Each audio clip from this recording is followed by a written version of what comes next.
last year, when President Xi was in Beijing for a state visit in the Forum on China-Africa Cooperation Summit.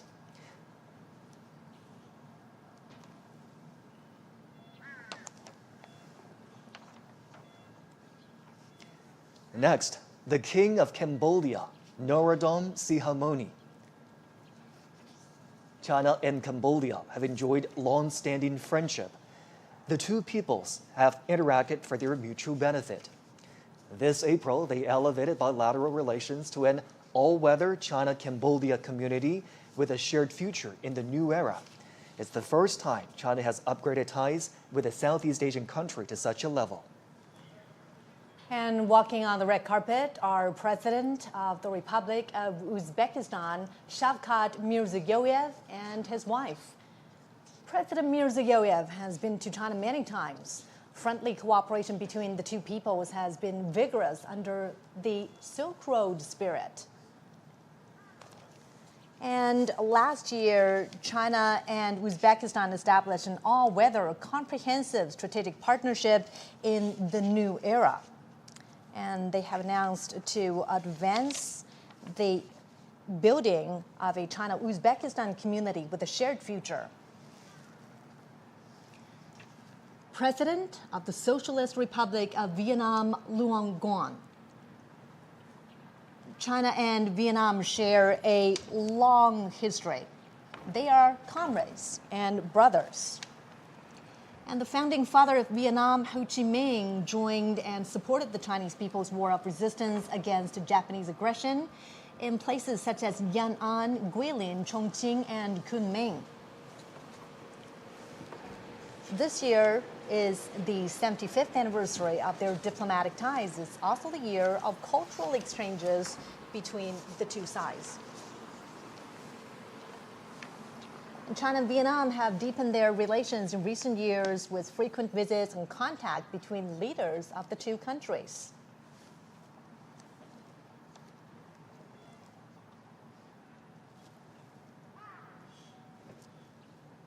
And now, Prime Minister of Nepal, KP Sharma Ali, and his wife.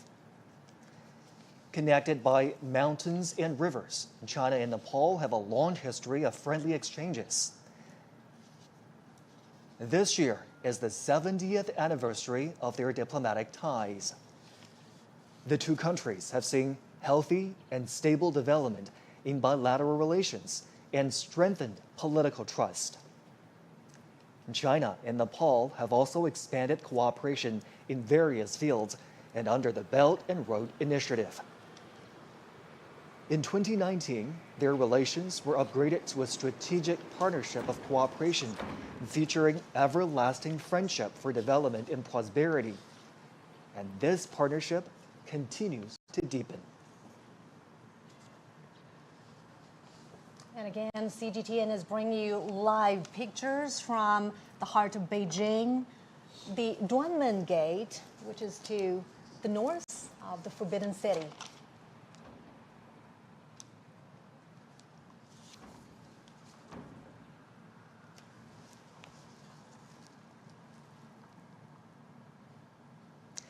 On the red carpet now, President of the Republic of Kazakhstan, Kassym-Jomart Tokayev. China and Kazakhstan relations have been tested by changes and challenges, but they always remain at a high level. China and Kazakhstan raised bilateral ties to a permanent, comprehensive strategic partnership in 2019.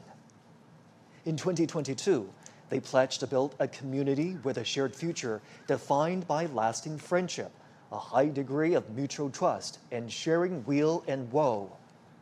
In June, Chinese President Xi Jinping was in Kazakhstan for the second China-Central Asia Summit. There, the leaders agreed to forge comprehensive strategic partners.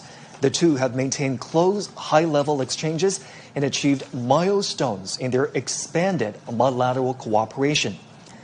On May the 9th, the Chinese PLA Guard of Honor attended the military parade in the Belarusian capital of Minsk to commemorate the victory of the former Soviet Union's Great Patriotic War. President of the Republic of Zimbabwe, Emmerson Mnangagwa. In 2024, President made a state visit to China and attended the China-Africa Cooperation Forum Summit in Beijing. He did his military training in China in the 1960s and had a deep bond with the Chinese People's Liberation Army. The two countries and the two parties share similar thoughts. Now, President of the Islamic Republic of Iran, Masoud Pezeshkian, and his daughter, Zahra Pezeshkian. China and Iran have a long-standing friendship. In their 54 years of diplomatic ties, their relations have always been stable and healthy. In 2016, Chinese President Xi Jinping made a state visit to Iran. The two countries established a comprehensive strategic partnership.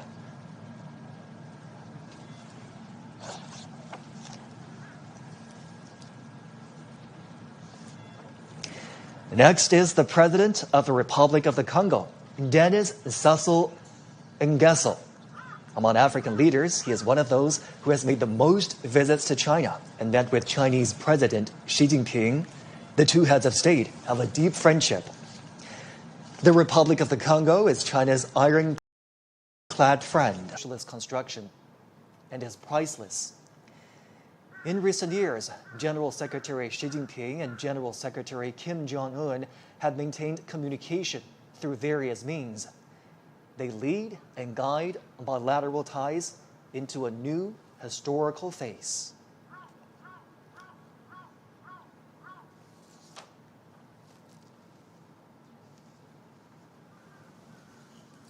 At the invitation of Chinese President Xi Jinping, dozens of heads of state and government will attend today's commemoration in Beijing. On September 3rd, China marks its V-Day, and this is the 80th anniversary of the victory in the Chinese People's War of Resistance against Japanese aggression and the World Anti-Fascist War. Again, another look at the Duanmen Gate just north of the Tiananmen rostrum. The red carpet has rolled out to welcome the arrival of international dignitaries. We've been tracking the arrival of heads of state and government for you right here on CGTN. One by one, their motorcades pulled up, and the leaders arrive for the commemoration of the 80th anniversary of the victory of the Chinese People's War of Resistance against Japanese aggression and the World Anti-Fascist War. A commemoration ceremony and a grand military parade are going to take place on Tiananmen Square and along Chang'an Avenue in less than an hour. We have different teams of reporters covering this event for us. Obviously, the military parade will be the highlight of the day and the highlight of the commemoration. We do understand that new armaments and equipment will be shown in that military parade.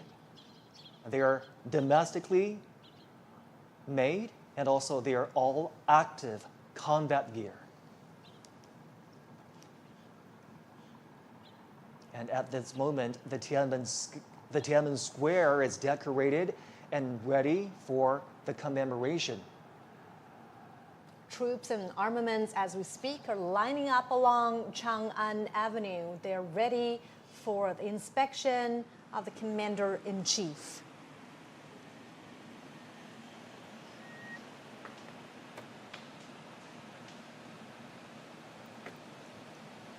Motorcades carrying heads of state, international dignitaries are arriving here at the Duan Gate.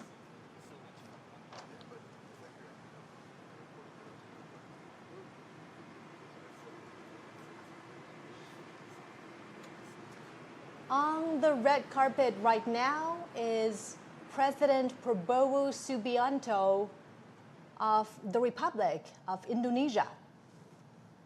He arrived early this morning, and China welcomes his arrival.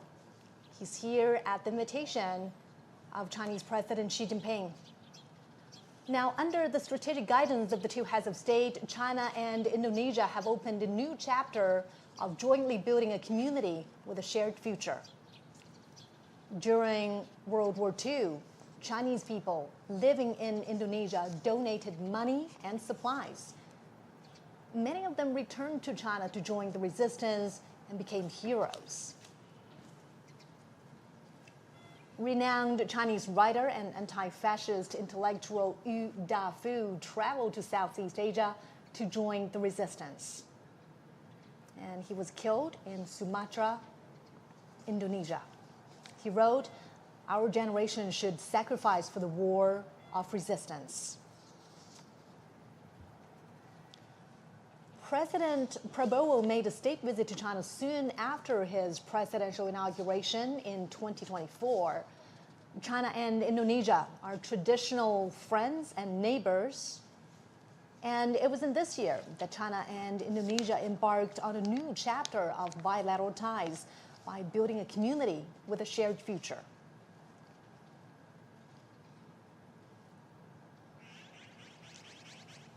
International dignitaries are continuing to arrive at Duanmen Gate, just north of the Tiananmen rostrum in the heart of the Chinese capital. There, a red carpet has been rolled out in honor of the visiting dignitaries. They are heads of state and government who will be participating in the commemoration today of the 80th anniversary of the victory of the Chinese People's War of Resistance against Japanese aggression and the World Anti-Fascist War. Later on, a military parade will take place on the Chang'an Avenue, an east-to-west major thoroughfare, cutting right through the heart of the Chinese capital, Beijing. CGTN will have full coverage of the commemoration today. Make sure you do stay with us right here on CGTN.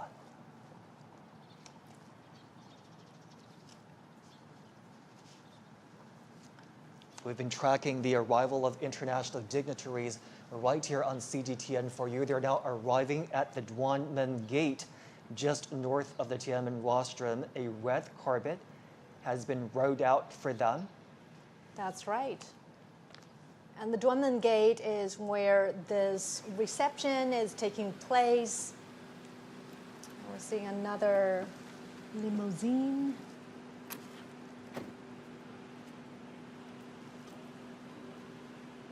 President of the Russian Federation, Vladimir Putin. Putin has been to China many times since 2013, either for state visits or international conferences. Relations between China and Russia are at their historical best. Their ties are characterized by long-term friendly good neighborliness and mutually beneficial win-win cooperation. In the new era, China-Russia relations are more self-confident, firm, and resilient. From May 7th to 10th, President Xi Jinping made a state visit to Russia and attended commemorations in Moscow of the 80th anniversary of the victory of the Soviet Union's Great Patriotic War. In World War II, China was the main battlefield in Asia, and the Soviet Union was the main battlefield in Europe. They were central to resistance and combat against Japanese militarism and Nazi Germany. They made decisive contributions to the victory in the World Anti-Fascist War. China and Russia are expanding mutually beneficial cooperation in all aspects. Bilateral trade has reached a high of over $244 billion last year. And China and Russia have active cultural exchanges and close cooperation at local levels. They have 168 pairs of sister provinces and cities, and there are also dozens of provincial-level economic partnerships.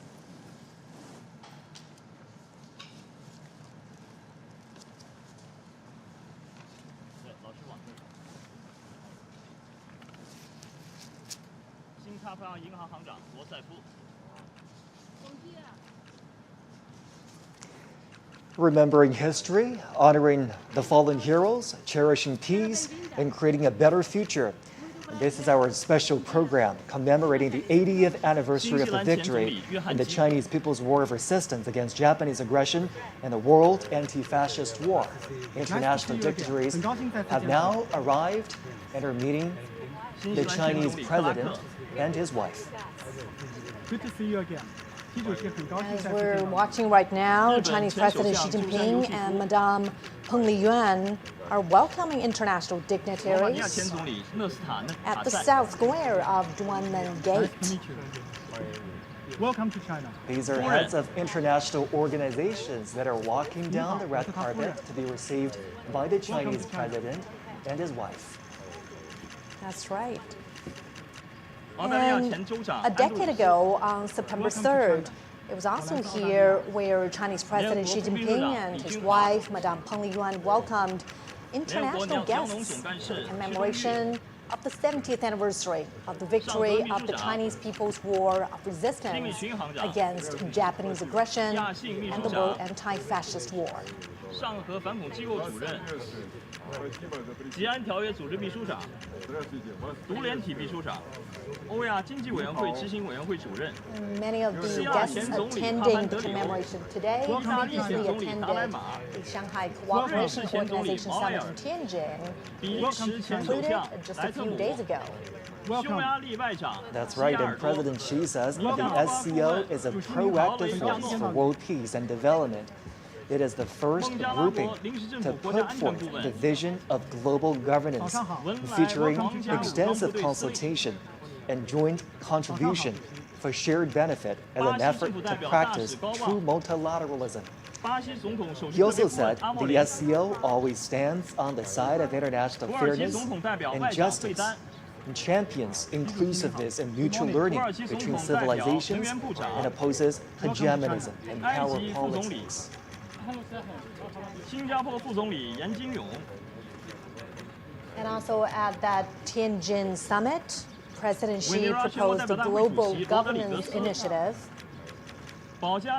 He called on members to adhere to sovereign equality, abide by international rule of law, practice multilateralism, advocate the people-centered approach, and focus on taking real actions.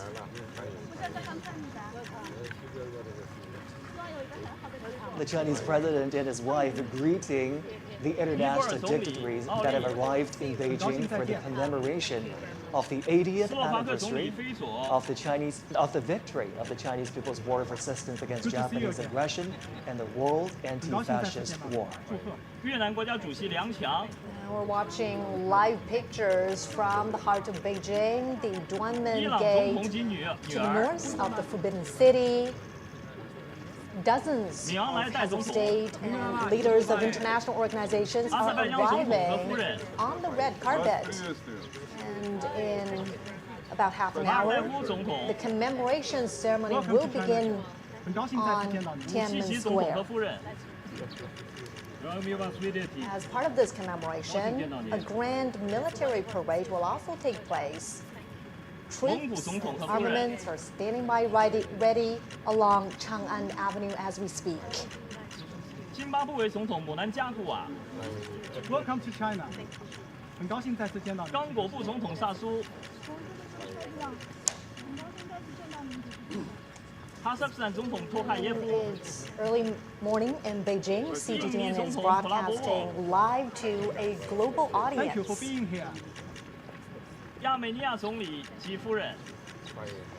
The president is saying to his guests, welcome, welcome. 米尔基耶夫总统和夫人。 昨天的会见非常好。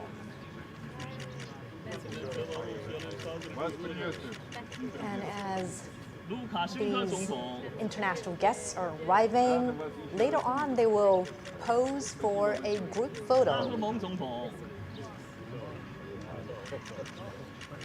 And here's what we know about the commemoration that will happen later today. The Chinese president will deliver an important speech at the commemoration. And the commemoration includes a massive military parade, which is composed of two parts, the inspection of the troops and the march past, lasting approximately 70 minutes. Welcome to China. 总书记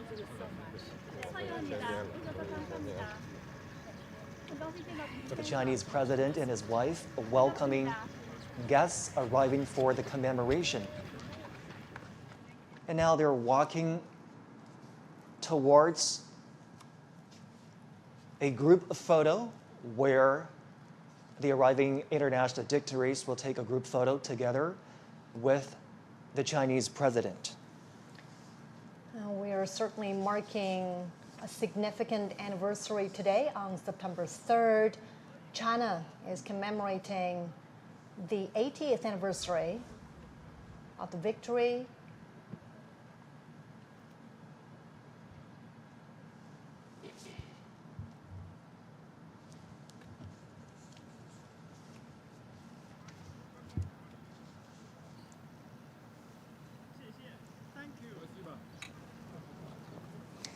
This gathering today in commemoration of the victory also heralds a new beginning for all countries to work together to create a harmonious world and safeguard global peace.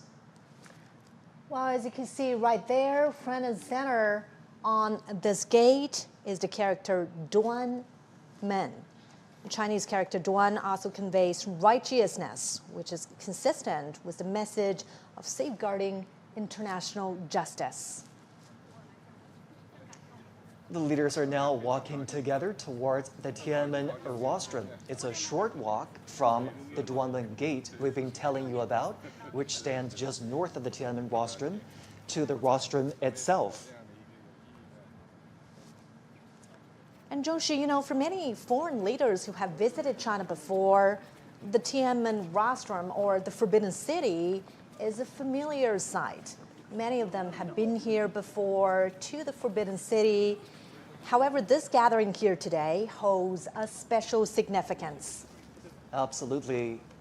The Tiananmen rostrum sits right in the heart of the Chinese capital, with viewing platforms that can overlook the Tiananmen Square.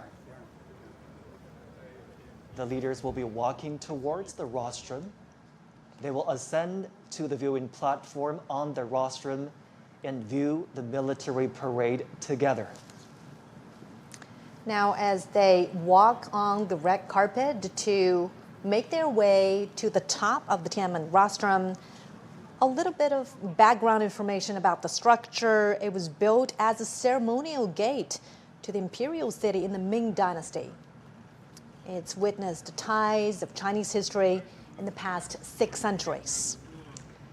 And in 1937, Tiananmen Square witnessed the fall of Peking. In October 1945, Japanese invaders in North China officially surrendered at the square of the Hall of Supreme Harmony in the Forbidden City.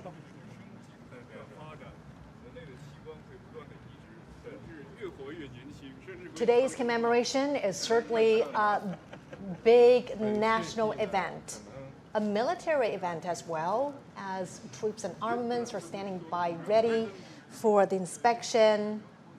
It is also a significant diplomatic event, as heads of state, leaders of international organizations are convening here to review the commemoration and the parade. The leaders are making full use of this time as they walk together to the Tiananmen rostrum, engaging in friendly chit-chat and conversations. And today, the Tiananmen rostrum, steeped in the depths of history, will again witness new glory.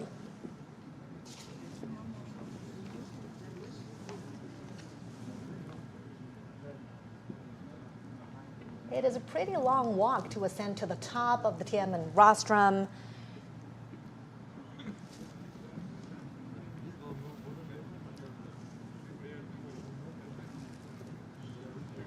"80 decades ago, World War II ended with over 100 million casualties among soldiers and civilians worldwide. Chinese casualties were more than 35 million. And today is about commemorating the victory in that war, in the Chinese people's war of resistance against Japanese aggression, as well as the World Anti-Fascist War. And now the leaders are arriving at that expansive viewing platform up on the Tiananmen rostrum.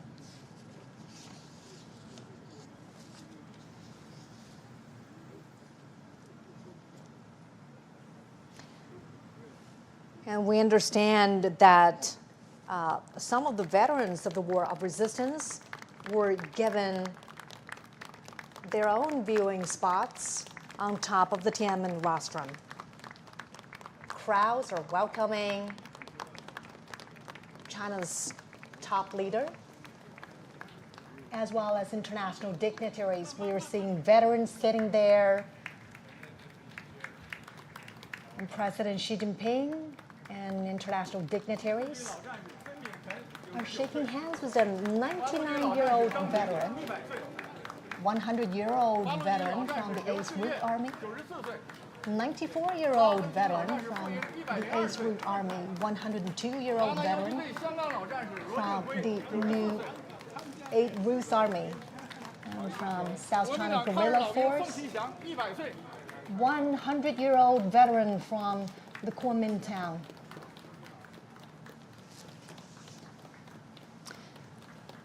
And during the fight against the Japanese aggression, the Chinese people established a national united front to safeguard their homeland. Obviously, the Chinese president was very pleased to see the veterans present up on the Tiananmen rostrum. He even introduced the veterans to his guests there, shaking hands with the veterans, greeting them, welcoming them to this very important commemoration. And the veterans represent the legacies of this long-fought war. And their spirit of resilience, of peace, of perseverance still echo on every inch of China's soil now. It's certainly a very heartwarming scene there to have the veterans seated up on the Tiananmen rostrum. They are the real heroes and role models, and they motivate us to keep pushing forward. The victory of the Chinese People's War of Resistance against Japanese aggression is a glory shared by the Chinese nation and also people worldwide who stand for justice. Professor Gao, Mr. Zhou, let's bring you in for this part. Obviously, the veterans are seated, out there on the Tiananmen rostrum so that they have an opportunity to participate in the commemoration today. What do you make of that arrangement, Professor Gao? Well, I think this is really the right thing to do because they fought against the Japanese aggressors.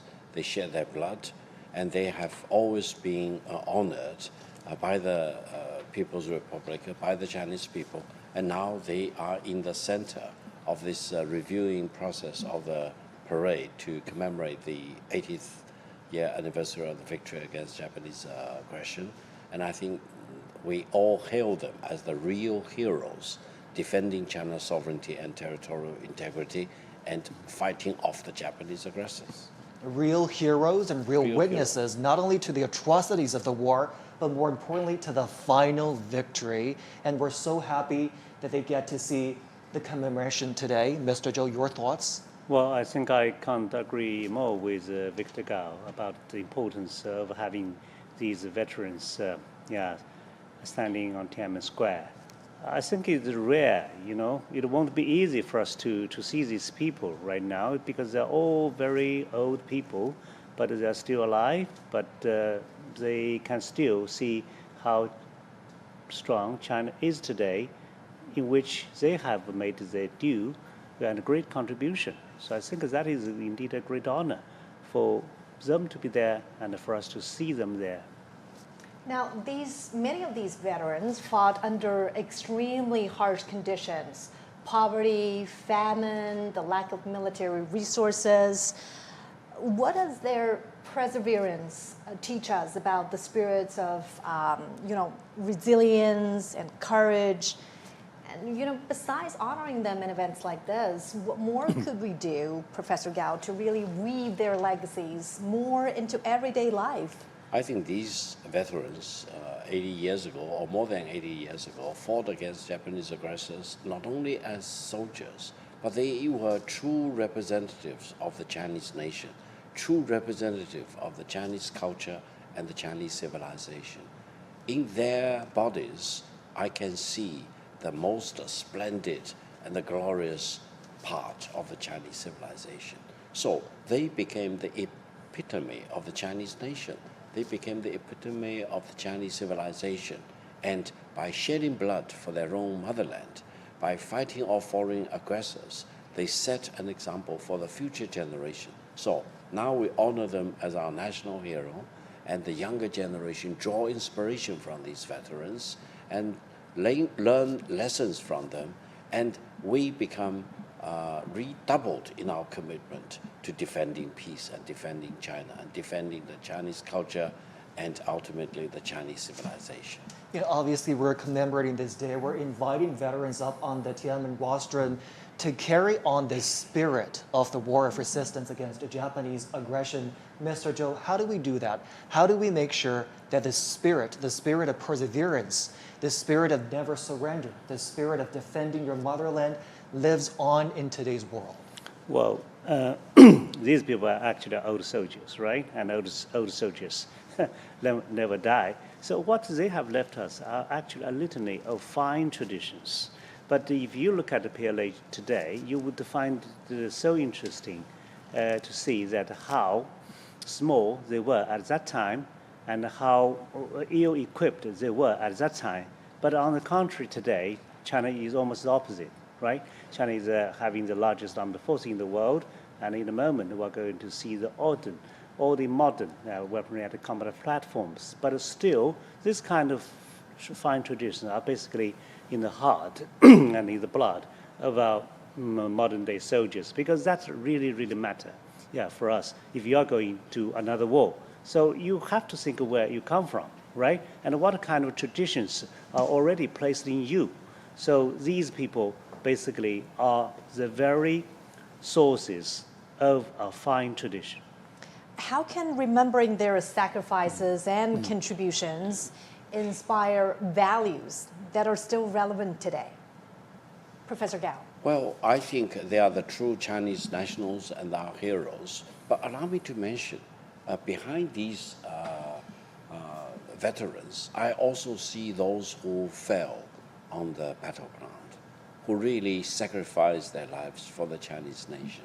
So I think we not only see these veterans who are the true representative of those heroes fighting against Japanese aggressors, but they are also representatives of all the millions of the Chinese soldiers who shed their blood, who sacrificed their life, and they too become the national heroes for the current generation of the Chinese nation and the future generations. And I think by honoring them, we honor ourselves, we honor our national history and our Chinese civilization, and we honor peace. That is the most important thing. You know, we talked about international solidarity towards ending the Second World War, and the international solidarity is all present today with the turnout of those international dignitaries that have arrived in Beijing. You're looking at live pictures of the Tiananmen Square that's fully decorated for the commemoration today. There are the year-marking installations that show the years 1945 and 2025.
Today is September 3rd.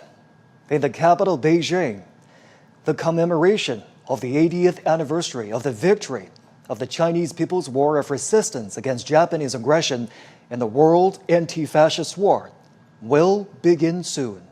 CGTN is broadcasting the commemoration live to global audiences.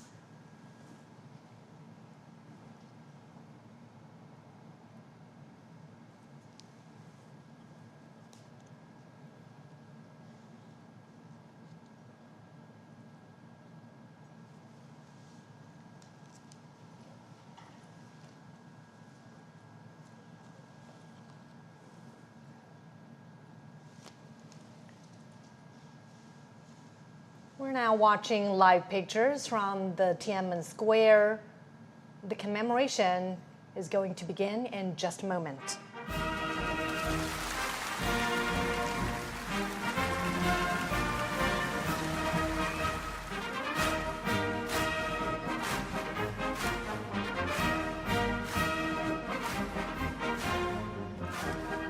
State and party leaders Xi Jinping, Li Qiang, Zhao Leji, Wang Huning, Cai Qi, Ding Xuexiang, Li Xi, and Han Zheng have come to the Tiananmen rostrum.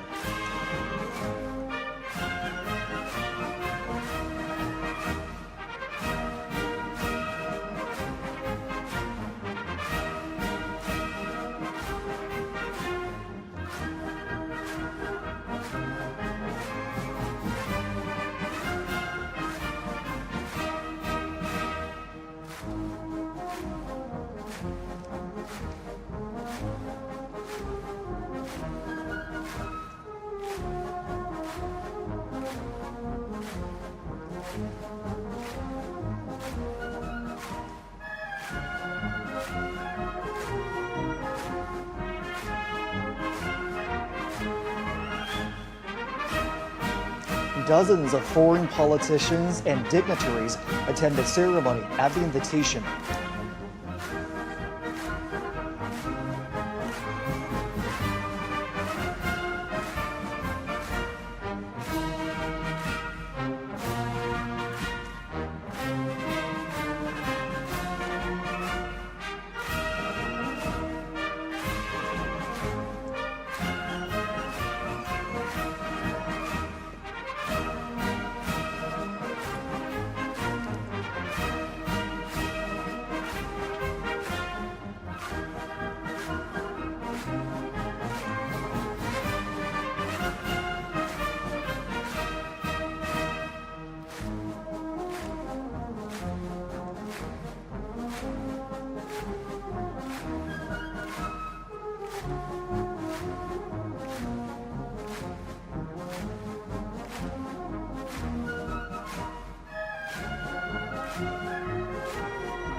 Also present on the Tiananmen rostrum are senior officials of the CPC Central Committee, the Standing Committee of the National People's Congress, the State Council, the Supreme People's Court, the Supreme People's Procuratorate, the National Committee of the Chinese People's Political Consultative Conference, and the Central Military Commission. Retired leaders of the party and the state, some veteran soldiers who participated in the War of Resistance, representatives of Kuomintang veteran soldiers who had fought the Japanese aggression, family members of the Kuomintang high-ranking officers who had died in the War of Resistance, representatives of those who received awards for their service, and representatives of Hong Kong, Macau, and Taiwan compatriots, as well as overseas Chinese, are also present on the Tiananmen rostrum.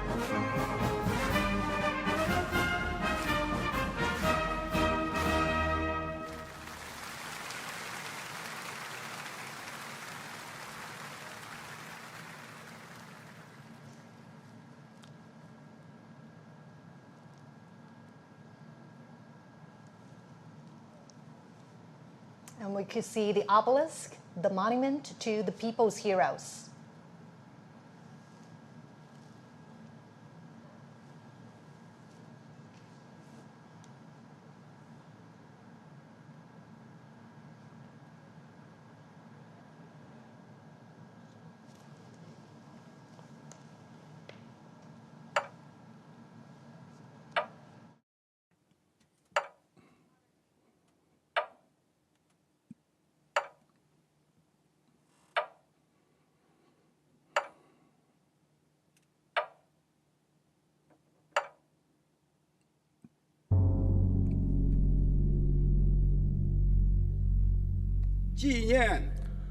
The commemoration of the 80th anniversary of the victory of the Chinese People's War of Resistance against Japanese aggression and the World Anti-Fascist War now begins.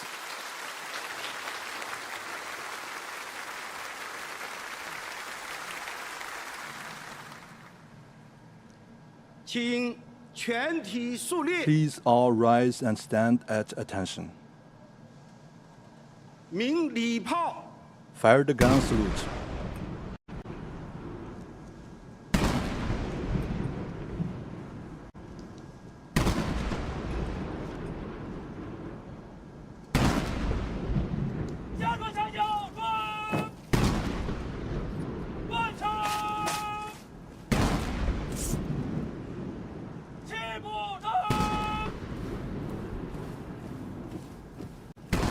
An 80-gun salute is fired to mark the 80 years since the victory of the War of Resistance.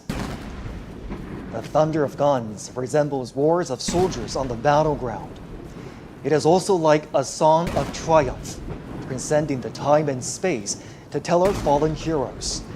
China today is a great country with majestic mountains and rivers, and its people are full of pride and ambition. Great changes have taken place over the 80 years from 1945 to 2025. Today, China is safeguarding world peace and contributing to the progress of human civilization with fearless strength and determination.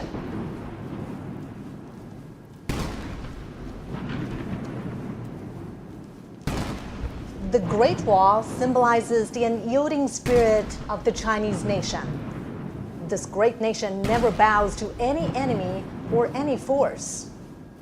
Those who dare to invade us are doomed to crash into the Iron Great Wall with bloodshed.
Chinese people's deep love towards the motherland can be seen from the steadfast gaze of the honor guards. When their patriotism erupts like a volcano, there will be no insurmountable hurdles or unachievable feats for them.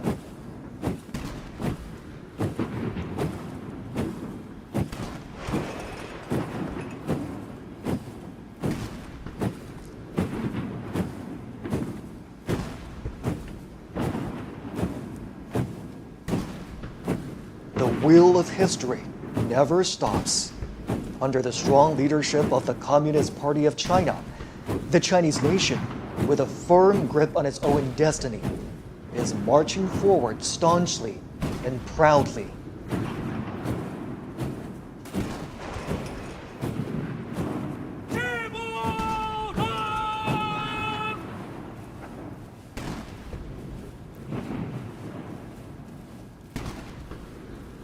from the monument of the people's heroes to the national flagpole, and from the great victory to the great rejuvenation, the Chinese nation has walked a long way of innumerable difficulties and hardships. This is a road to national independence and people's liberation. It is also a road to national dignity, prosperity, and strength, and a road to Chinese modernization and a global community with a shared future.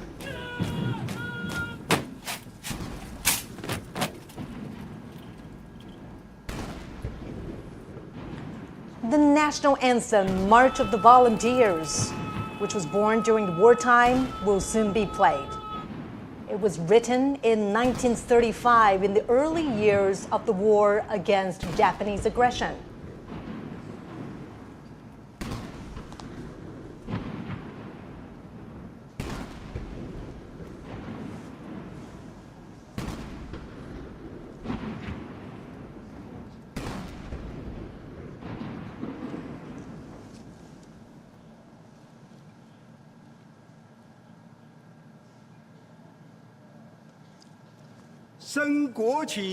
Raise the national flag and sing the national anthem.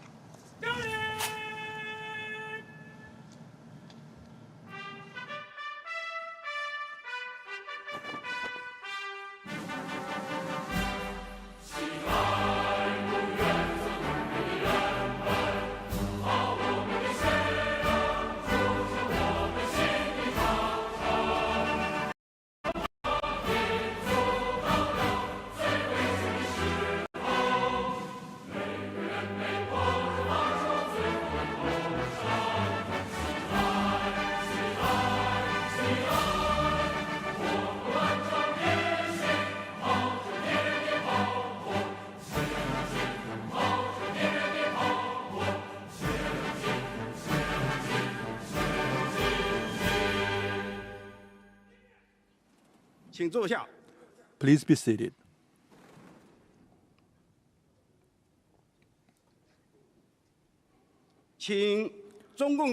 I invite General Secretary of the CPC Central Committee, President of the People's Republic of China, and Chairman of the Central Military Commission, Comrade Xi Jinping, to deliver an important speech.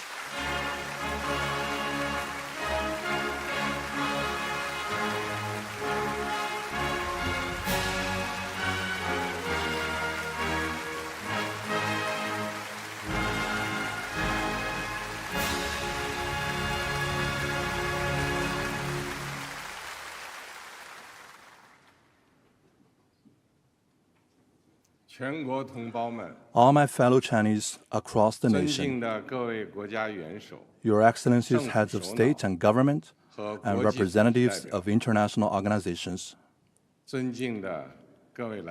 distinguished guests, all officers and soldiers participating in the parade, comrades and friends.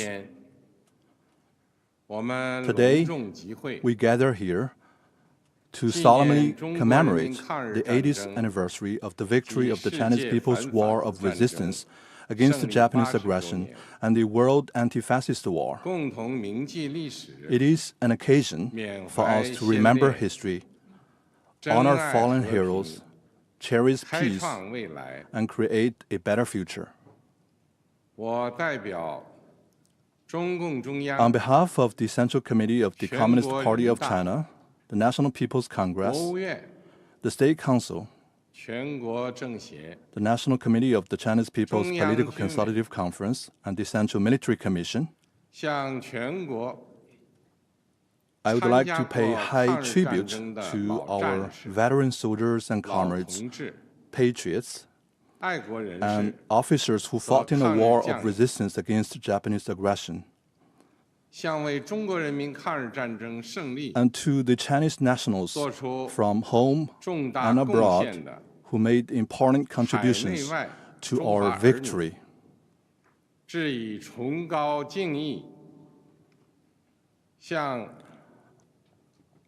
I would also like to express my sincere thanks to foreign governments and friends that supported and assisted the Chinese people in resisting.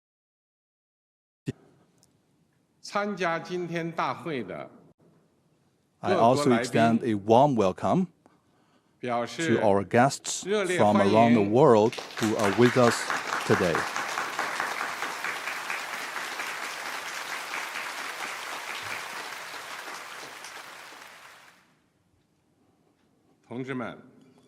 Comrades and friends, the Chinese people's war of resistance against the Japanese aggression was the great war fought with tenacity and valor.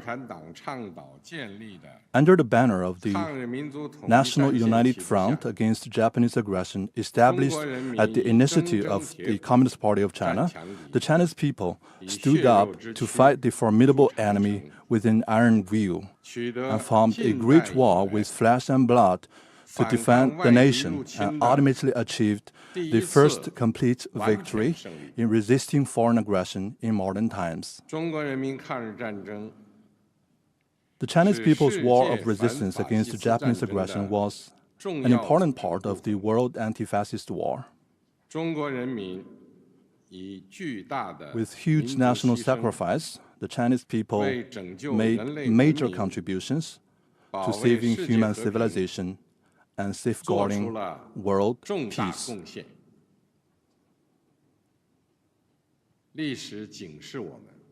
History cautions us that humanity rises and falls together. Only when all countries and nations treat each other as equals, coexist in peace, and support each other, can we uphold common security, eradicate the root cause of war, and prevent the reoccurrence of historical tragedies. Comrades and friends, the Chinese nation is the great nation that is never intimidated by any bullies and always values independence and forges ahead. In the past, when faced with critical struggles between good and evil, light and darkness, progress and reaction, the Chinese people rallied together to defy the enemy. They fought for the survival of the country, for the rejuvenation of the Chinese nation, and for justice of the whole humanity. Today, humanity again has to choose between peace and war, dialogue and confrontation, win-win cooperation and zero-sum game. The Chinese people firmly stand on the right side of history and the progress of human civilization. We will remain committed to the path of peaceful development and join hands with all peoples around the world in building a community with a shared future for humanity. The Chinese People's Liberation Army has been and will always be the heroic armed forces that the party and the people can fully trust and rely on. All service members should faithfully perform their sacred duties, speed up the building of a world-class military, and firmly safeguard China's sovereignty, unity, and territorial integrity. All service members should provide strategic support for the great rejuvenation of the Chinese nation and make greater contributions to the peace and development of the world.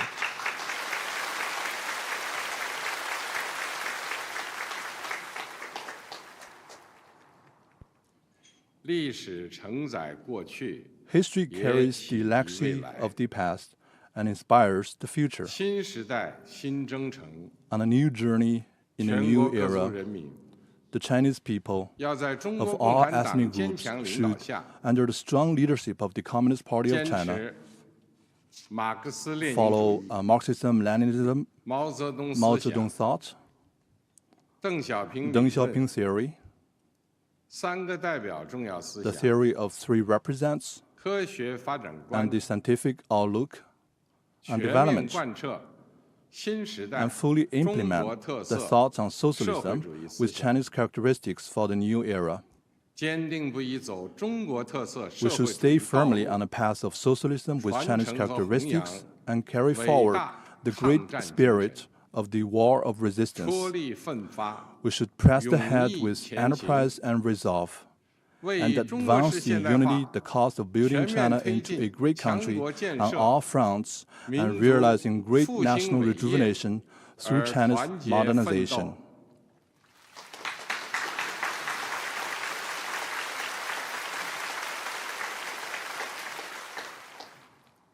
The great rejuvenation of the Chinese nation is irresistible. The noble cause of peace and development of humanity will prevail.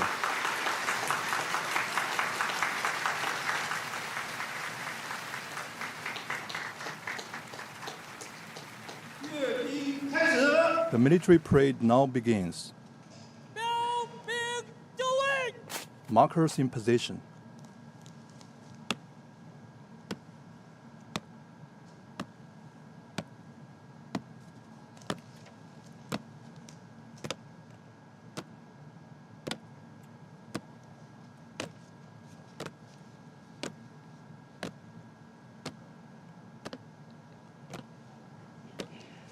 The parade guards mark positions and boundaries at the parade ground.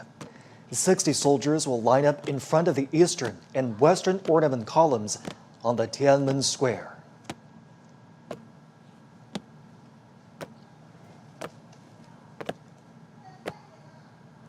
Marching with steadfast footsteps and imposing bearing, the ironclad troops showcase their unshakable faith, strong conviction, strict discipline, and firm commitment to their duties.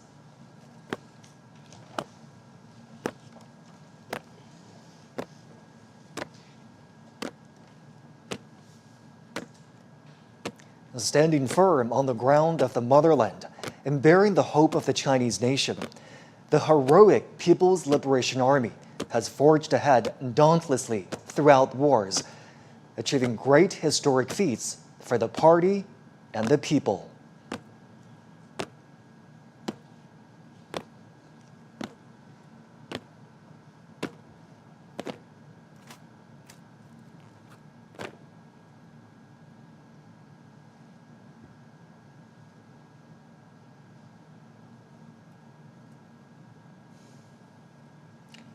At this solemn moment today, the People's Armed Forces are ready for the inspection of General Secretary of the Communist Party of China's Central Committee, Chinese President, and Chairman of the Central Military Commission, Xi Jinping. They are also ready to be reviewed by the party and the people.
Comrade Chairman, the troops for review are fully prepared.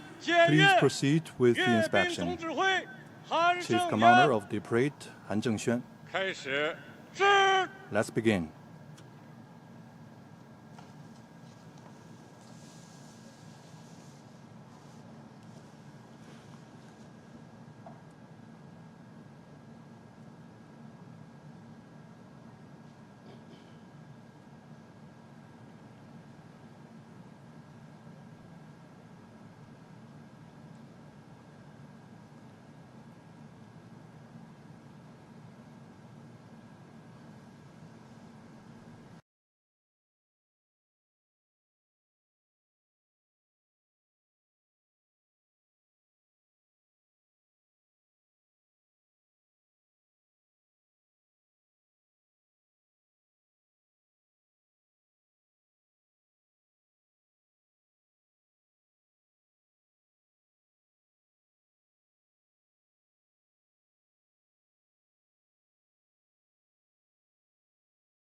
In a typical back and forth, President Xi says, "Salute to you, comrades." And the soldiers reply, "Hail to chairman." The president then says, "Comrades, thank you for your hard work." To which the soldiers reply, "We serve the people."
As you could hear right there, the phrase "serve the people" was written into the party constitution at the 7th National Congress of the Communist Party of China in 1945.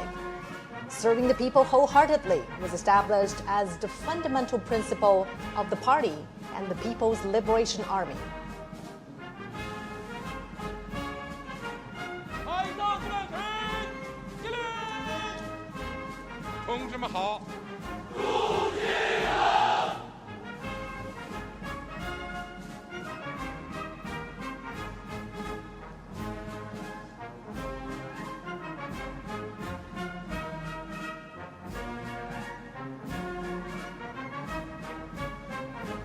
As President Xi's car rides past each segment of the troops, he greets the soldiers. The troops respond vociferously, paying respect and demonstrating their loyalty. These phrases are used in inspections, parades, and other military gatherings.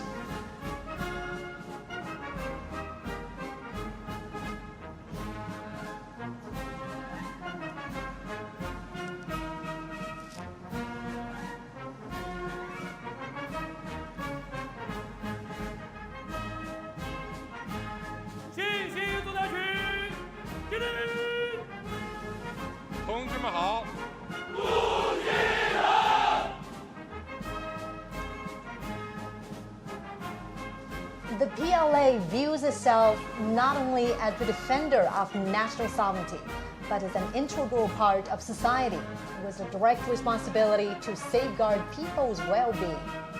In peacetime, the Chinese military participates in missions that serve the people's interests, such as disaster relief. And all this has earned them the title, the most beloved people in China.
Now President Xi is heading back to the Tiananmen rostrum.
When President Xi's car rides past the troops, the soldiers shout, "Follow the party's command, fight to win, forge exemplary conduct.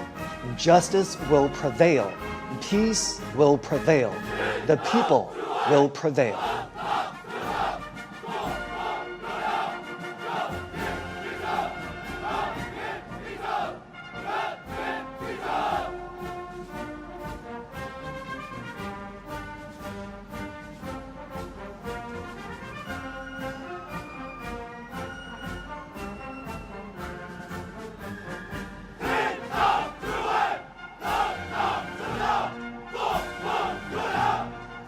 Yeah.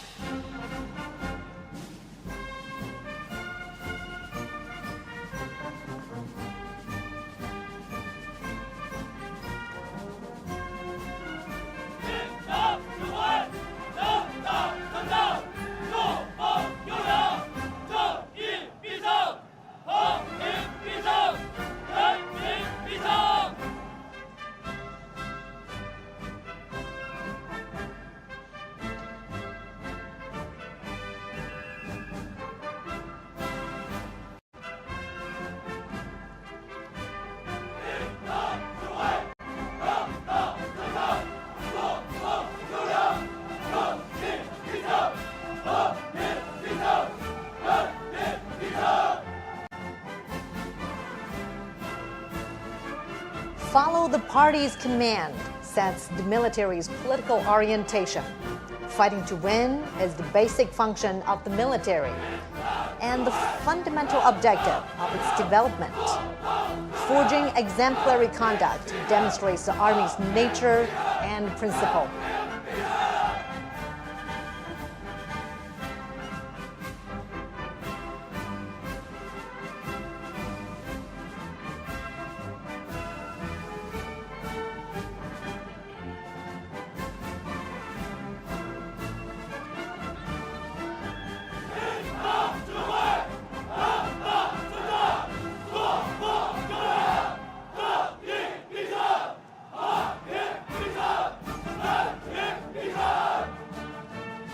Justice will prevail, peace will prevail, the people will prevail. These three phrases were the closing lines in President Xi's speech 10 years ago, when the country marked the 70th anniversary of the victory of Chinese people's war of resistance against Japanese aggression and the World Anti-Fascist War.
The foot formations are now adjusting their lines.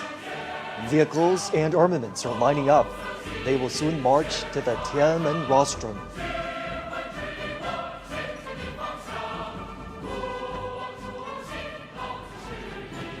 The People's Liberation Army is known as the PLA. In 1927, its frontrunners were founded by the Communist Party of China. It was originally called the Chinese Workers and Peasants Red Army. This year marks the 98th anniversary of the founding of the PLA.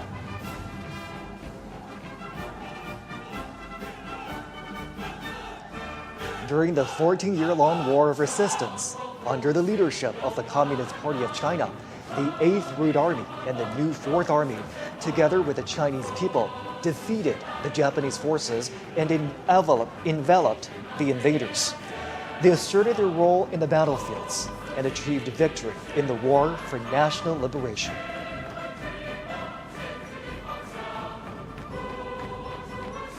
Since the founding of the People's Republic of China in 1949, the PLA has also undertaken the tasks of national defense and socialist construction, while transforming itself into a more revolutionary and modernized military.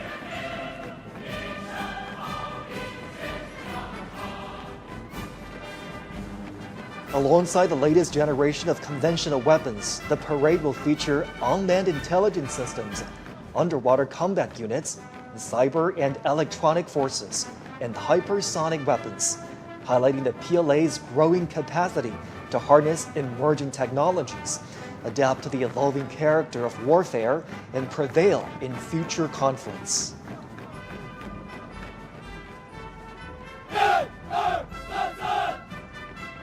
Just as China's weaponry has seen remarkable evolution over the years, the Chinese military has also continuously strengthened itself by reinforcing the primacy of political guidance and advancing comprehensive reforms.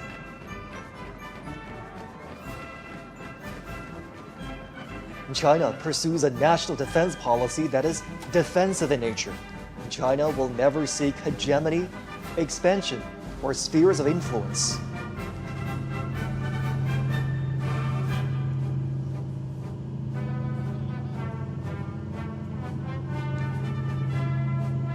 Today, the PLA protects China and its people while making significant contributions to safeguarding world peace. It is the largest contributing country for peacekeepers among the permanent members of the UN Security Council. China has formulated a three-step development strategy for modernizing national defense and the armed forces to achieve the centenarian goals of strengthening the PLA by 2027, realize the modernization of national defense and the armed forces by 2035, and fully build the military into a world-class one by 2050.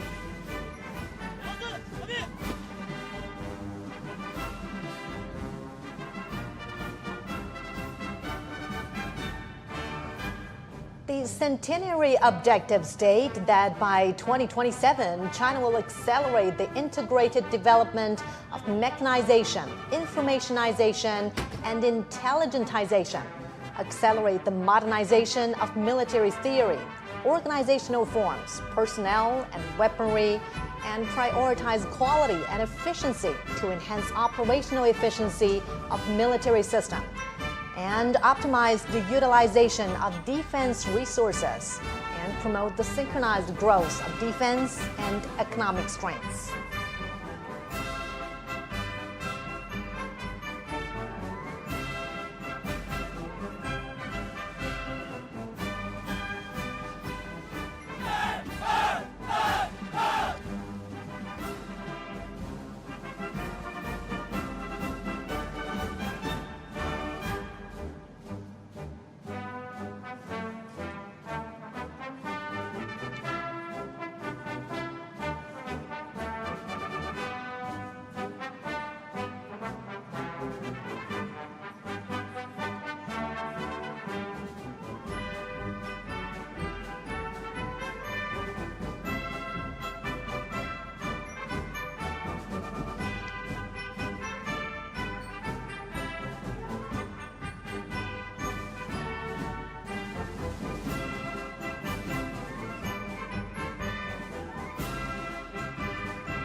Warplanes that form the aerial echelons will take off from several airports and fly over the Tiananmen Square. A total of 45 formations and echelons are involved in the Grand Parade. During the parade march past, airborne flag-guarding echelons, foot formations, battle flag formations, armament columns, and aerial echelons will pass through or fly past Tiananmen Square in order. The parade is organized under a wartime command system and will involve thousands of troops, over 100 aircraft, and hundreds of ground armaments.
Commence the march past.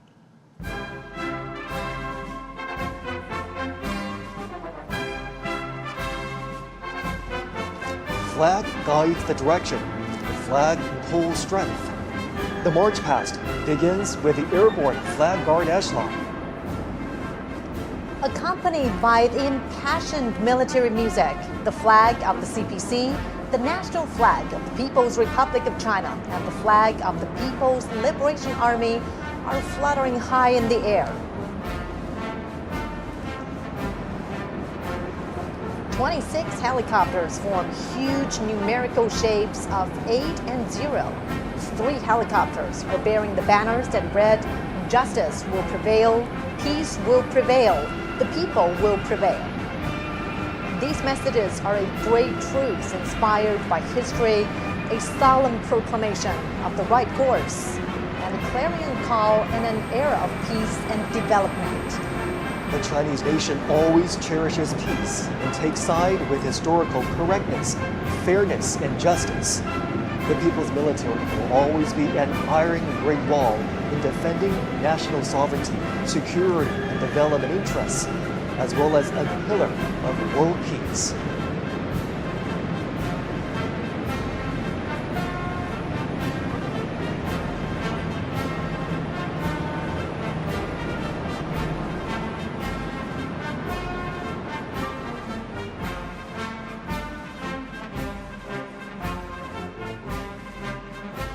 A total of 45 formations and echelons participate in the parade, and most of the weapons and equipment are shown to the public for the first time.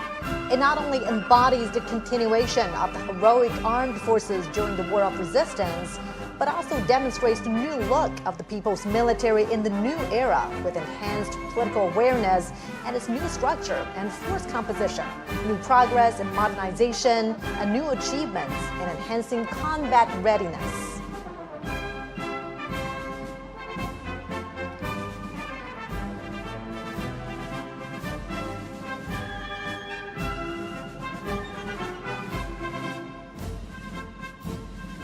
First to be inspected are 13 foot formations.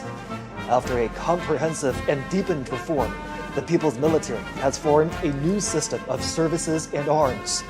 4 service formations, 4 armed formations, and the formation of the Armed Police Force will be holding their respective flags to make a group debut during the parade.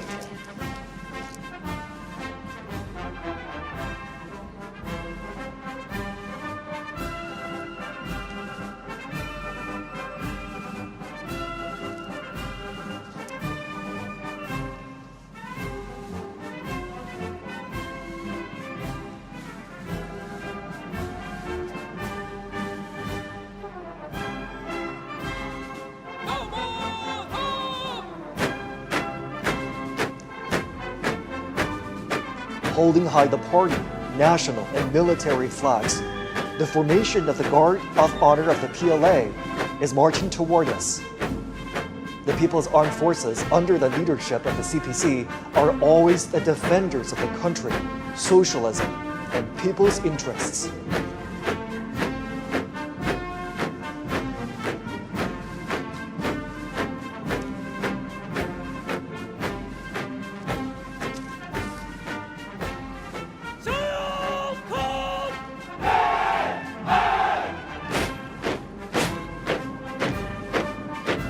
The Army formation is marching towards us as the earliest armed forces established and led by the party. The PLA Army fought the enemies fearlessly and achieved immortal feats through countless battles. In the new era, the Army is transforming itself fast to operate in multiple domains.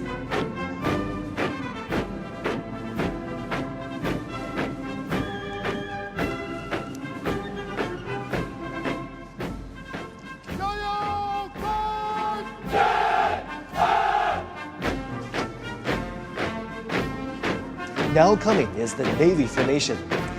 Breaking the waves and navigating to the deep blue, the PLA Navy has comprehensively strengthened its maritime deterrent and combating capabilities to safeguard peace and stability at the sea, moving fast to become a world-class naval force.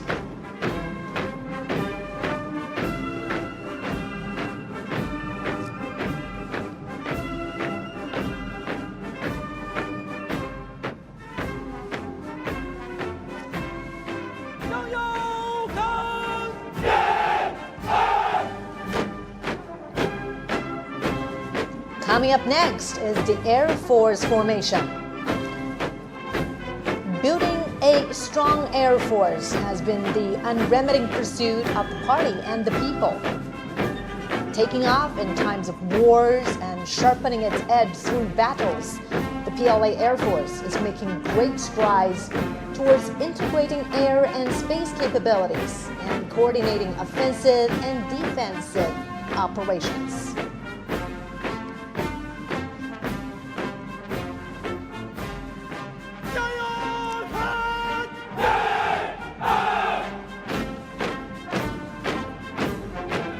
Now under inspection is the Rocket Force formation. As a core force of China's strategic deterrence, the PLA Rocket Force serves as the strategic support of China's status as a big power and an important cornerstone to safeguard national security. It strives to become a modern armed force with both nuclear and conventional capabilities and able to deter wars in all battle spaces.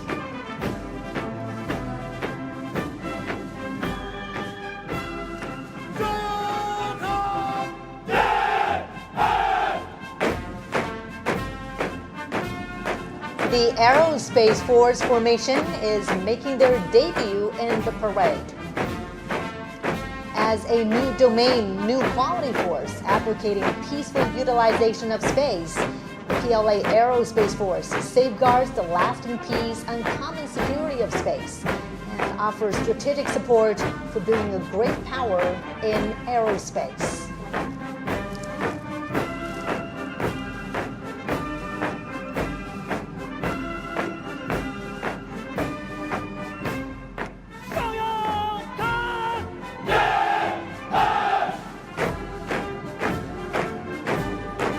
Also making its debut is the Cyberspace Force formation.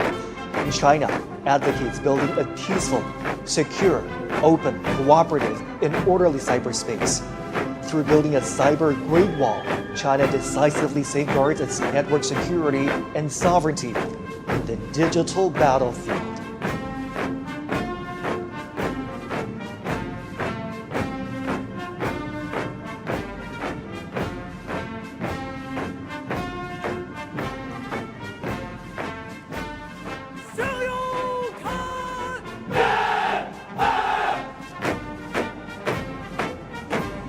The Information Support Force formation is also making its debut at the Tiananmen Square. As a brand new strategic arm, the PLA Information Support Force is capable of capturing information heights, strives for innovation and development, and provides support to win informationized and intelligent wars in multiple domains.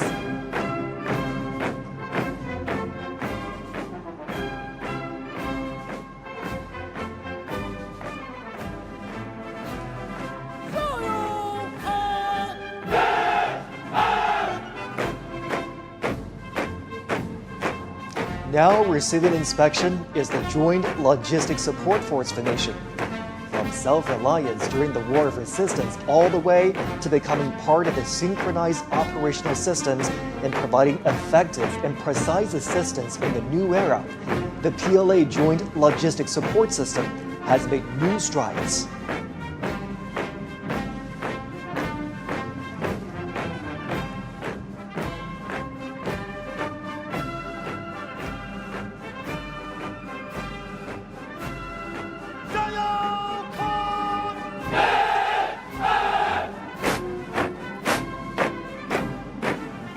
Now under inspection is the Armed Police Force formation.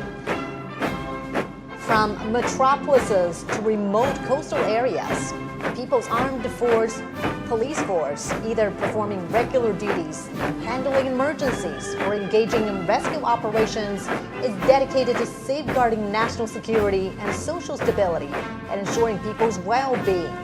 Distinguished by its versatility and effectiveness in maintaining stability, the Armed Police Force is always a loyal guard of the party and the people.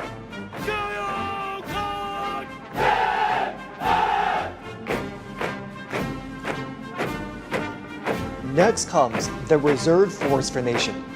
New types of reserve forces have been fully integrated into the leadership and command systems of the military.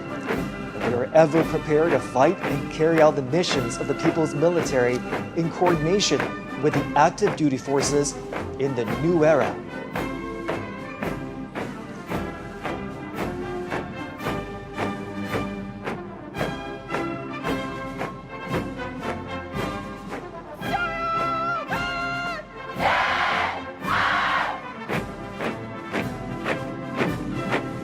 The Army and the people are the foundation of victory.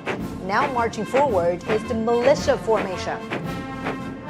The militia women are from the major wartime counter-Japanese base areas across China.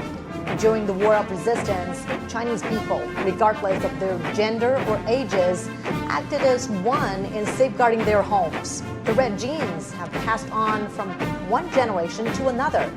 In the new era, the militia forces provide backup services during peaceful time. China has been contributing to maintaining world peace. The peacekeeping force formation is marching towards us. China is the largest troop-contributing country for peacekeeping among the permanent members of the UN Security Council. Having participated in UN peacekeeping operations for 35 years, the Chinese peacekeeping forces have confronted daunting challenges and fulfilled their missions.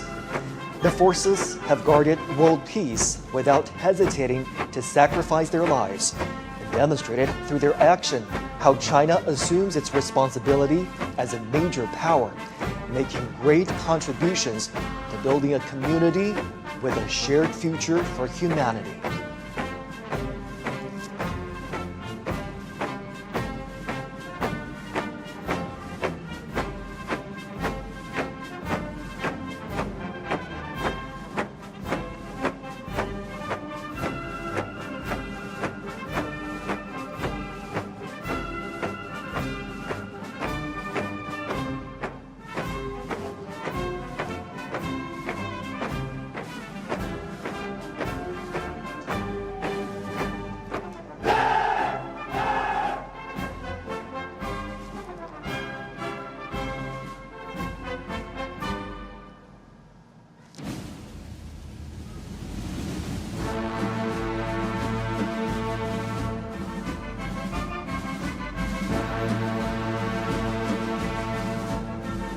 With majestic bearing, the 7 combat groups of the armament formations, led by the Banner Formation, are ready to be revealed. Once utilizing inferior weapons during the War of Resistance, the PLA has accelerated to develop new weapons, including massively deployed killer heavyweight weapons, thus being better equipped to deter enemies and win the war.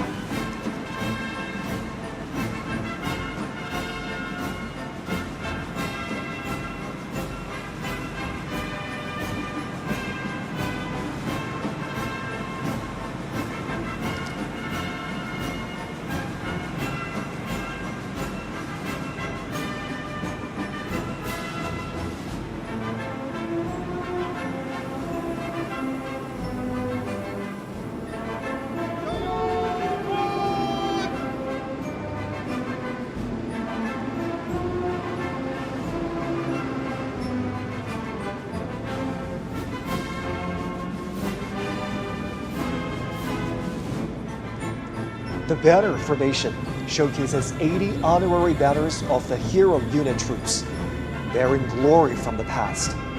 The banners symbolize heroism and victory and will always propel the People's Army to forge ahead. 4 formations of the Land Combat Group are ready to be revealed.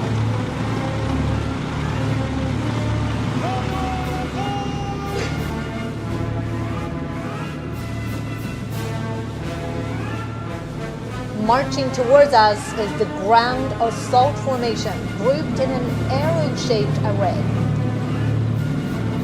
The Type 99B tank features strong striking abilities and powered with information.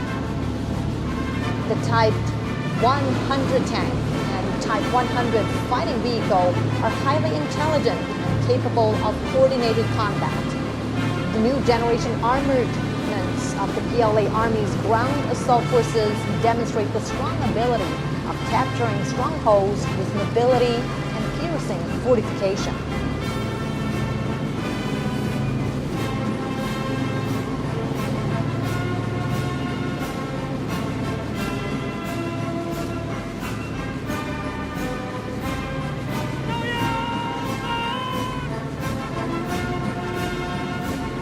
Coming up next is the Amphibious Assault Vehicle Formation, made up of amphibious wheeled armored assault vehicles, infantry fighting vehicles, and self-propelled howitzers. Capable of storming the shoreline for assault with strong mobility and flexibility, they are key armaments for the Marine Corps to take the lead in landing operations and make key area seizure.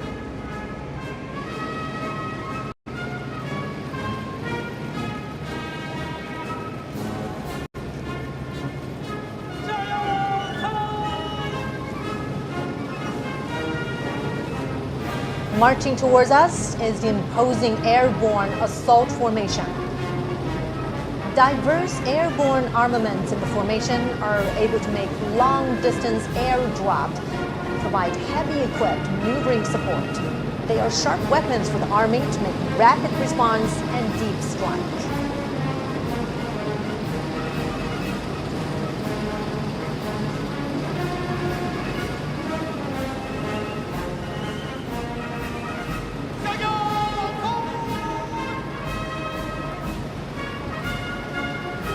Marching forward is the formation of long-range artillery for subjugation and precision strike. The two types of 191 box-shaped rocket artilleries are capable of making strike and providing support, expanding the Army's capability in terrestrial battle.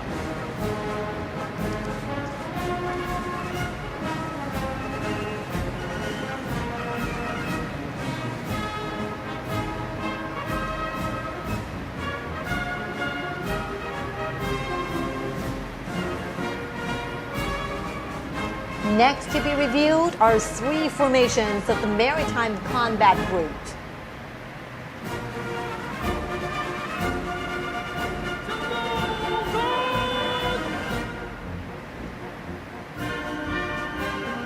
First comes the carrier-based air defense weapon formation. Being reviewed are four types of armaments that compose a three-dimensional system for air defense covering all ranges. The carrier-based laser weapons are strongly capable of precision destruction and consistent strike, defining the new landscape in maritime attack and defense.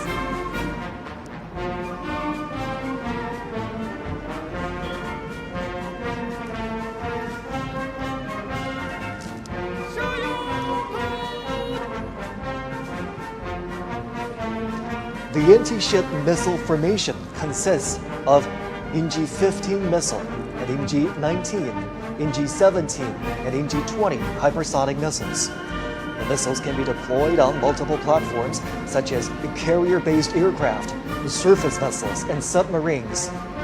Featuring long-range strike, fast speed, and strong destruction, they're sharp weapons for striking enemies on the sea.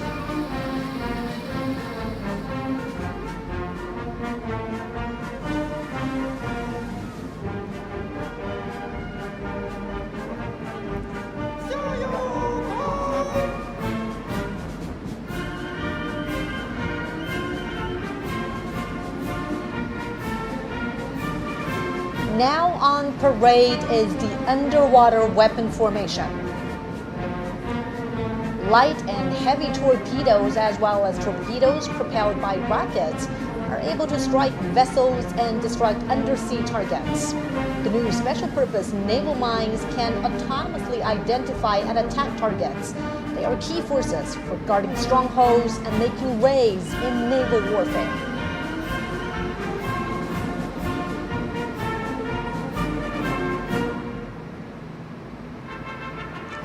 Three formations of the Air Defense and Anti-Missile Operations Group will be inspected.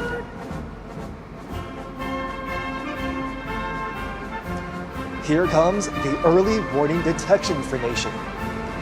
The four types of weapons that are being inspected are all new generations of domestically made, highly mobile radar. In group coordination, they can detect stealth aircraft and ballistic missiles far and near.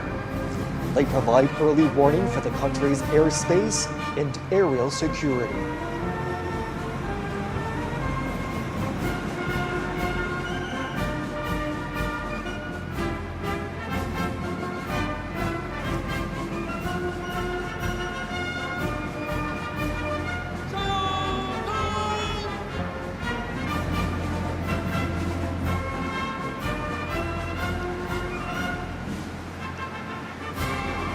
Under review now is the Anti-Aircraft Combat Formation. It's a heroic unit which has accomplished glorious wartime feats. 6 types of ground-to-air missiles, including Hongqi-20, Hongqi-19, and Hongqi-29, are now being made public at Tiananmen. They can carry out multi-range and multi-layered anti-ballistic defense capable of fighting against all range threats from the air.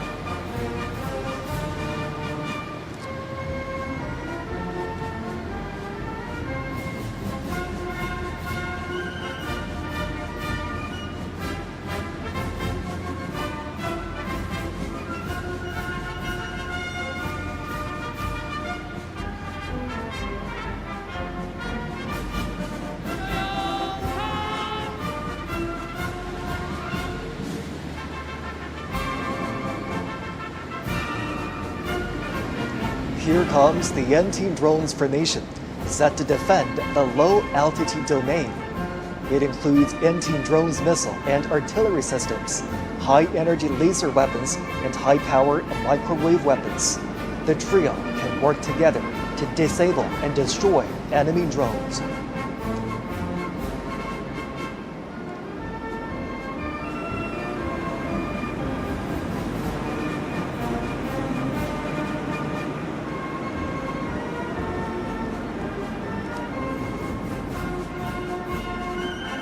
Next to be reviewed is the Information Warfare Group, which consists of 3 formations.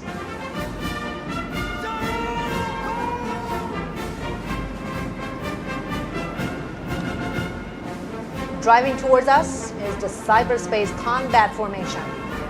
The 4 types of equipment being inspected can command and control, detect and sense, and carry out cyber and electronic countermeasures in an integrated way.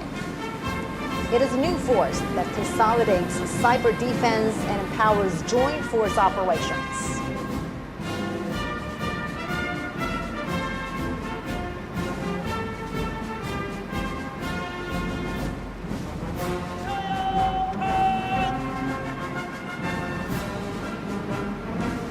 Here comes the electronic countermeasure formation. 5 types of their key equipment are displayed. They can detect and monitor all frequencies and subdue the enemy forces precisely.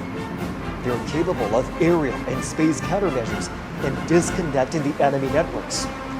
They are a crucial force in securing victory on joint multi-domain battlefields.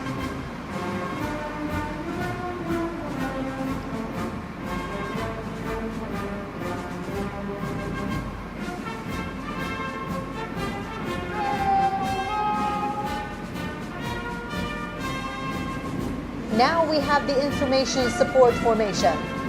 It is made up of vehicles capable of cloud computing, digital intelligence, forming air-ground networks, and integrating information on the battlefield.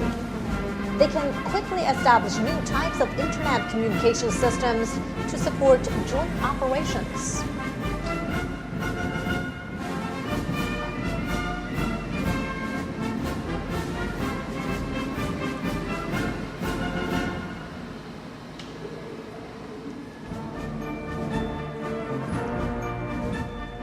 Next to be inspected is the Unmanned Combat Group, consisting of 3 formations.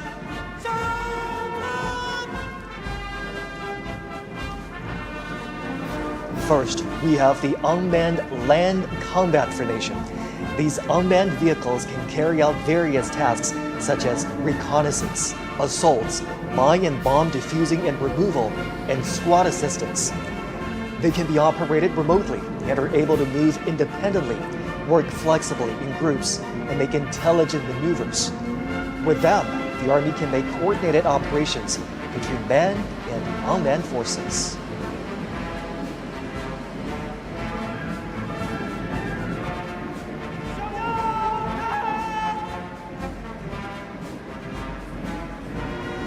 Now approaching is the Unmanned Maritime Combat Formation. Being reviewed now are new types of unmanned underwater vehicles and unmanned surface vehicles, as well as underwater mine deployment systems, which are capable of hidden deployment and blockade, independent target identification, and group-based attacks. They are extraordinary weaponry to win maritime combat.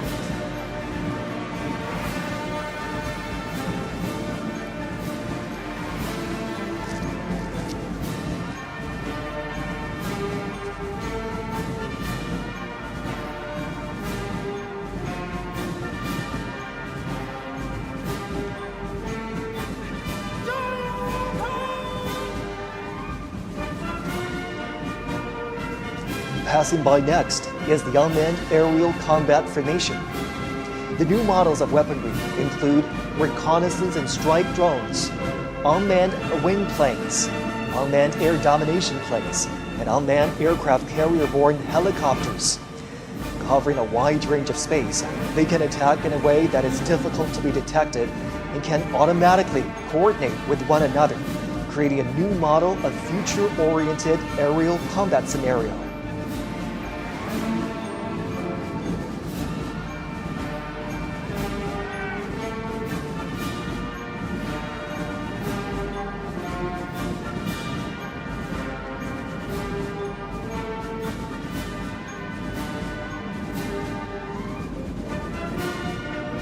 The two formations of the Logistics and Equipment Support Group are to be revealed.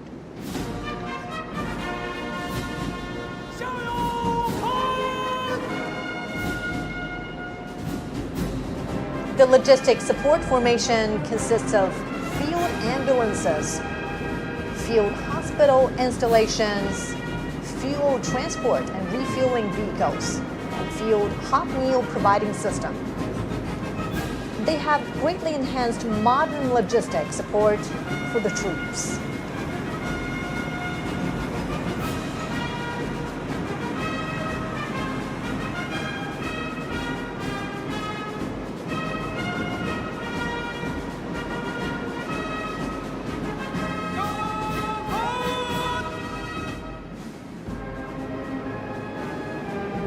Among the equipment support formation are light repair vehicles, wheeled emergency rescue and repair vehicles, disassembled and assembled repair vehicles, and electromechanical maintenance vehicles. It's like an armored hospital for weapons and equipment.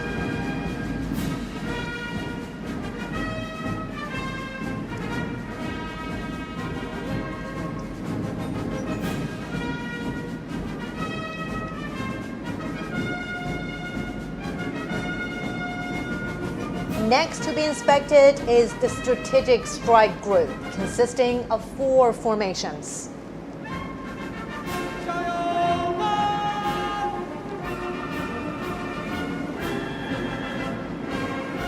First, we have the Cruise Missile Formation, with naval, air, and rocket forces being organized into a joint group.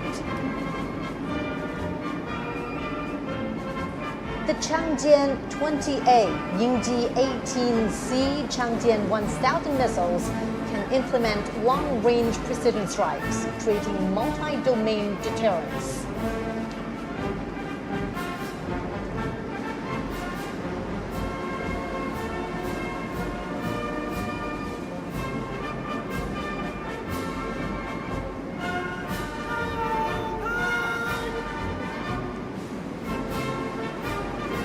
Speed is key to victory. Now we have the hypersonic missile formation. The new types of missiles, Yingji 21, Dongfeng 17, and Dongfeng 26D, can fly at an extremely high speed, excel at breaking through blockage, and hit targets with high precision. They're vital to victory during all-weather combat.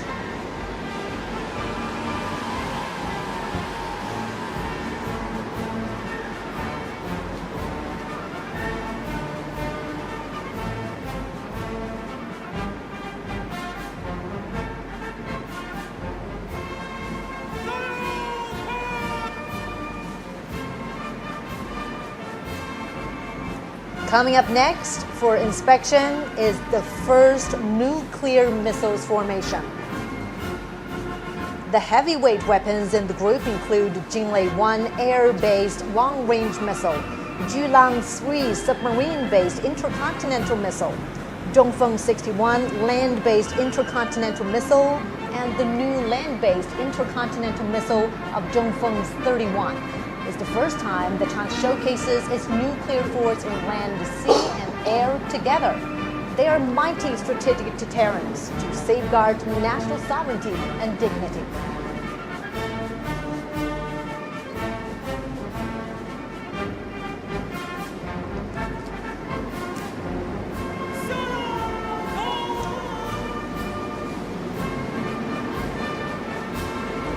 Now coming to us is the second nuclear missiles formation. The Dongfeng 5C liquid intercontinental strategic nuclear missile can strike any target around the world with its extensive shooting range. It is capable of providing defense and deterrence at any minute. With these strategic heavyweight weapons in hand, China has forged a shield of peace to its safety. The people's military are loyally fulfilling their duties to safeguard the nation and its people, as well as world peace.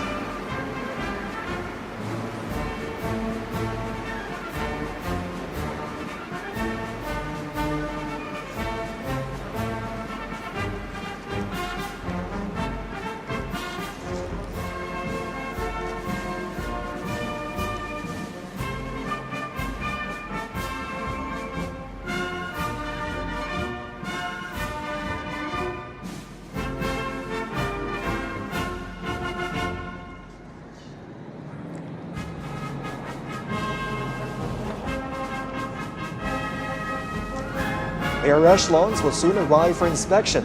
The aircraft feature an early warning and reconnaissance, a long-range strike, aerospace control operation, strategic delivery, and logistic support will show the PLA's increasing air combat capabilities. First flying past is the echelon of early warning and command aircraft. The echelon of Kongjin 500A early warning planes and J-16 fighters, and the echelon of Kongjin 600 early warning planes and J-15T shipborne fighters pass through in turn for inspection.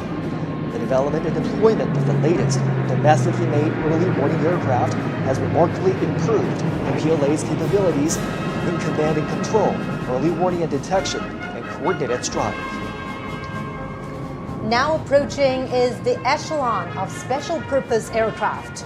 Under the escort of J-16 fighters, White 9 anti-submarine patrol aircraft, electronic reconnaissance aircraft, and radar jamming aircraft form the 3V formations. The deployment of the various types of special purpose aircraft has significantly increased the PLA's abilities in maritime and air reconnaissance, patrol and surveillance, and electromagnetic neutralization.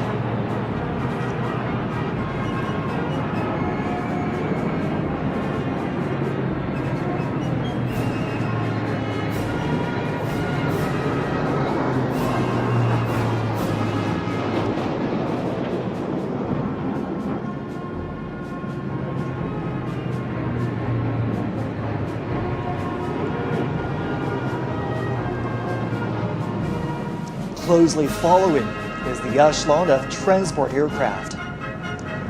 Y-20A transport planes and Y-20B transport planes make up two V formations and are flying in a combat mode. New type multifunctional transport aircraft equipped with new domestically made engines feature long flight range, high loading capacity, and high speed. With the capacity of long-distance strategic delivery, they have carried out multiple major missions at home and abroad.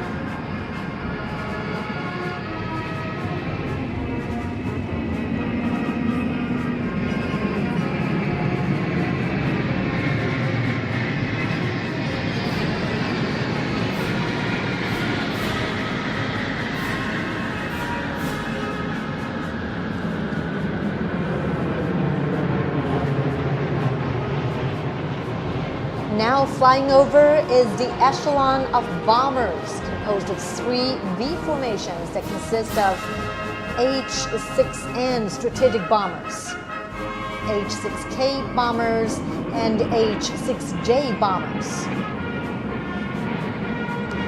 As a major force in long-range strike, the aircraft were capable of long-distance range, patrol in a large area, and attacks outside its defense zone.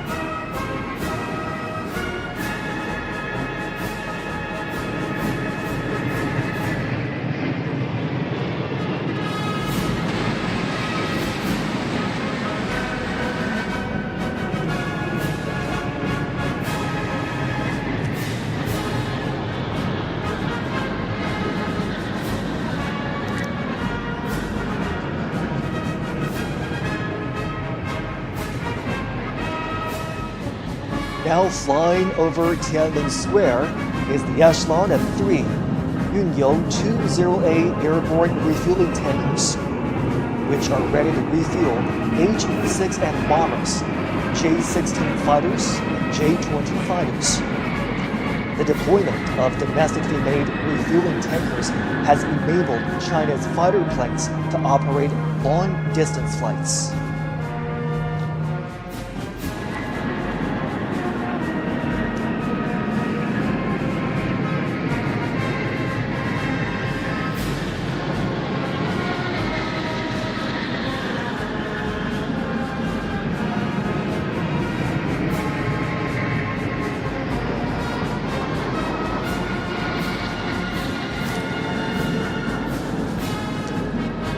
Now approaching are 2 V formations of fighter jets that include J-16D, J-20, J-35A, J-20S, and J-20A.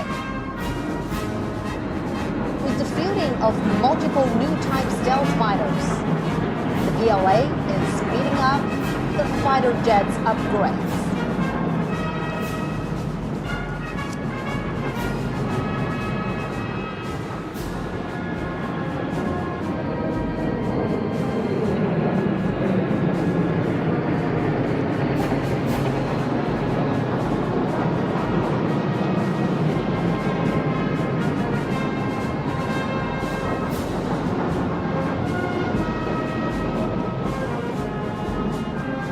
Now, above in the sky is the echelon of carrier-based aircraft composed of 2 V formations of J-15DH, J-15DT, J-35, and J-15T carrier-based aircraft.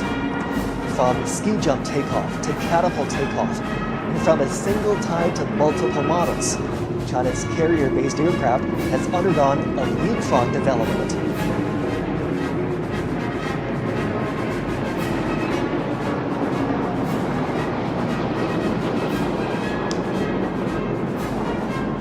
Last flying past is the echelon of trainer aircraft.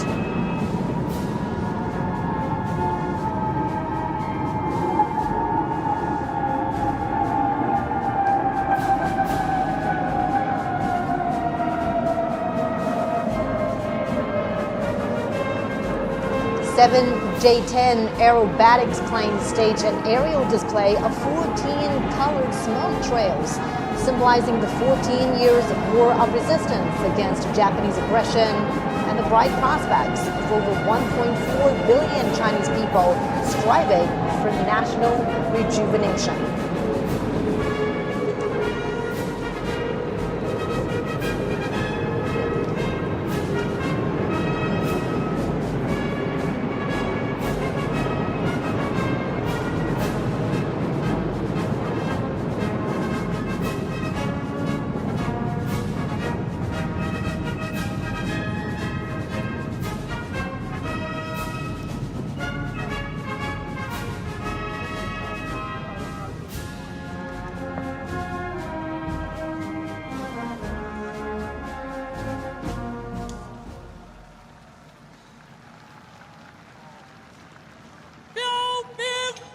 All markers fall out.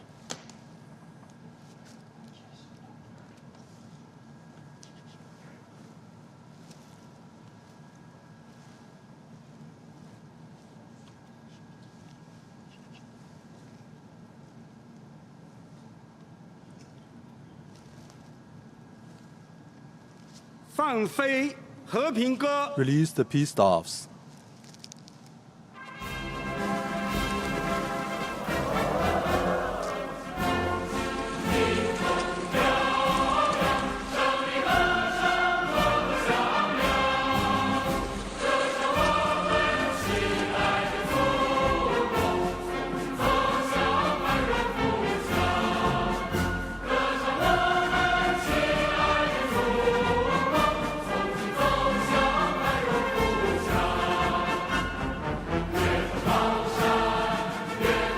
Now we can see 80,000 doves flying into the sky.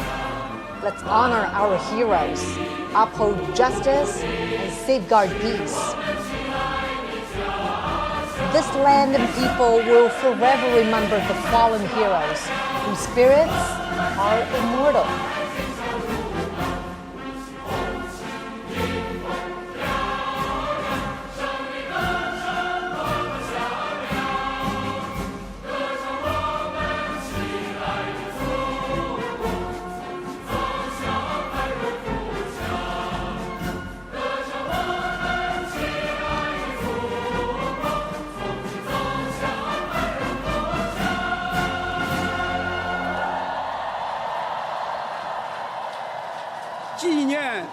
The commemoration of the 80th anniversary of the victory of the Chinese People's War of Resistance against the Japanese aggression and the World Anti-Fascist War has now concluded.